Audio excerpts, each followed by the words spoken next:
2015 question 1 part A. A particle starts from rest and moves with constant acceleration. If the particle travels 39 meters in the 7th second, find the distance travelled in the 10th second. So we can represent this information in a diagram. So if we start at O, the time taken to go from O to A is 6 seconds. The time taken to go from O to B is 7 seconds. The time taken to go from O to C is 9 seconds. And the time taken to go from O to D then is 10 seconds. So in the first stage, if we go from O to A, the initial velocity is 0, the acceleration is constant at A, the time is 6 seconds, and we're going to calculate the displacement from O to A. So if we use S equals ut plus a half at squared, this means the displacement to A is going to be 0 by 6 plus a half of A by 6 squared. So this means the displacement to A equals 18A. Next of all, if we want to go from O to B, the initial velocity is 0, the acceleration is A, the time is 7 seconds, and we're going to calculate the displacement from O to B. Again, using S equals ut plus a half at squared, this means the displacement to B is 0 times 7 plus a half of A by 7 squared. This means the displacement to B is 24.5A. Now, the distance from A to B is the displacement from O to B minus the displacement from O to A. So AB is SB minus SA. So this means 39 is 24.5A minus 18A. This means 39 equals 6.5A. Therefore, the acceleration A is 6 meters per second squared. Next of all now, if we go from O to C, the initial velocity is 0, the acceleration is 6, the time is 9, and we're going to calculate the displacement from O to C. So if we use S equals ut plus a half at squared, this means the displacement to C is 0 times 9 plus a half of 6 by 9 squared. This means the displacement from O to C works out as 243 meters.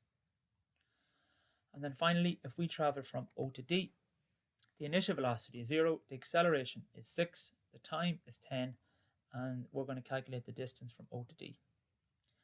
So again, if we use S as ut plus a half at squared, this means that the displacement from O to D is 0 by 10 plus a half of 6 by 10 squared. So this means the displacement from O to D is 300 meters. So this means the distance from C to D is 300 minus 243, which is 57 meters. Part B then. A train of length 66.5 meters is travelling with uniform acceleration 4/7 meters per second squared. It meets another train of length 91 meters travelling on a parallel track in the opposite direction with uniform acceleration 8/7 meters per second squared. Their speeds at this moment are 18 and 24 meters per second respectively. We want to find the time taken for the trains to pass each other. Now you can see from the diagram the length of train A is 66.5 meters and the length of train B is 91 meters. If after t seconds both trains pass each other out. Now what we're going to do here is we're going to work out the displacement for train A after time t and the displacement for train B after time t. So the sum of the distances of the two trains will have to be 66.5 plus 91. Okay, and when they've both travelled that distance, both trains will have passed each other out. So for train A, the initial velocity is 18, the acceleration is 4/7, and if the displacement for train A is 66.5, and we're going to calculate the displacement in terms of time t.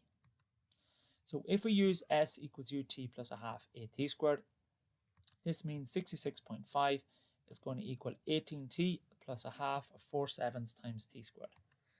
So this means 66.5 is 18t plus 2/7 of t squared. If we do the same for train B, the initial velocity is 24, the acceleration is 8/7, the displacement for train B is 91, and that's going to take some time, t seconds. Again, using S as ut plus a half at squared, this means 91 is 24t plus a half of 8/7 times t squared. This means 91 is 24t plus 4/7 of t squared. So we formulated two equations.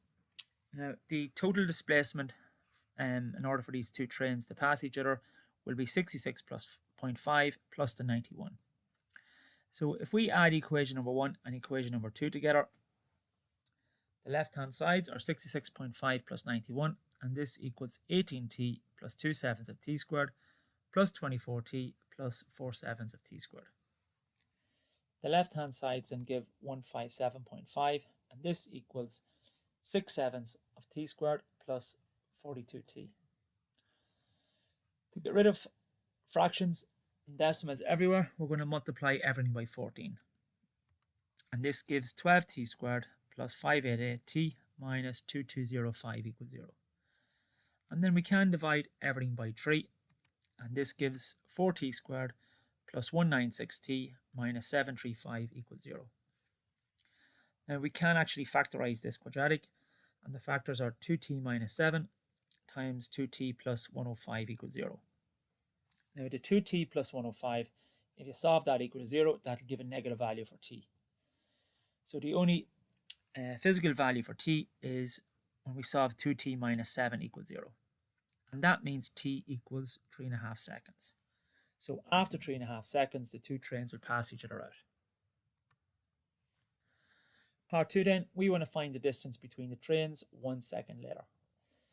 Now after 3.5 seconds, the trains will just pass each other out. Okay, so 1 second later then they will move away from each other. So what we're going to do is we're going to calculate the total distance travelled by train A and train B in a total of 4.5 seconds. So the initial velocity for train A is 18. The acceleration for train A is 4 sevenths. The time then is 4.5 seconds, and we're going to calculate the distance travelled by train A. So again, using S equals ut plus a half at squared, this means the distance travelled by train A is going to be 18 by 4.5 plus a half of 4 sevenths times 4.5 squared. And this works out as 1215 over 14. If we do the same for train B, the initial velocity was 24, the acceleration is 8 sevenths, the time is 4.5, and we're going to calculate the displacement for train B. Again, using S is ut plus a half at squared, this means the displacement for train B is going to be 24 times 4.5 plus a half of 8 sevenths times 4.5 squared. This means the displacement for train B is going to be 837 over 7 meters. Okay, so this means then the total distance travelled by both trains is going to be the length of both trains plus the distance between them. So 66.5 plus the distance between the trains plus the 91 is the distance travelled by train A plus the distance travelled by train B. So this means 157.5 plus d is 1215 plus 1215 over 14 plus 837 over 7. And if you bring the 157.5 over and subtract, and then this means the distance between the trains 1 second later works out as 342 all over 7 meters.